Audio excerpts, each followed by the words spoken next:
My God, these people are so unbearable, Prasad. What? What happened?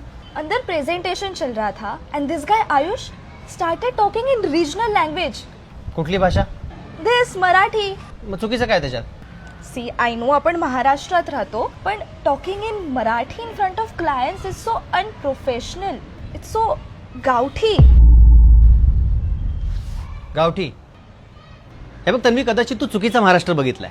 आम्हा महाराष्ट्रीयांना English बोलता येत नाही अशातला भाग नाही, पण आम्हाला स्वतःची भाषा बोलायला कधीच लाज वाटत नाही. या महाराष्ट्राच्या मातीला असे महाराज लाभले ज्यांनी हिंदू, मुस्लिम आणि इतर जातीच्या लोकांना एकत्र घेऊन स्वराज्याची स्थापना केली. आणि त्यांचा मुलगा छत्रपती संभाजी महाराज, त्यांना 13 भाषा येत होत्या, तरी कुठल्या भाषेचा अपमान नाही केला. अरे बाहेरच्या देशांमध्ये म्युझिकल सिनेमा आत्ता बनतोय, पण आमच्याकडे संगीत नाटकं पूर्वीपासून बनत आली आहेत आणि आजही प्रेक्षक त्याला डोक्यावर घेतात. अरे ह्या जगात स्टँडअप कॉमेडियन्स किती पण असू देत, पण आमच्याकडे सगळ्यांचा बाप होऊन गेलाय, ते म्हणजे पु ल देशपांडे.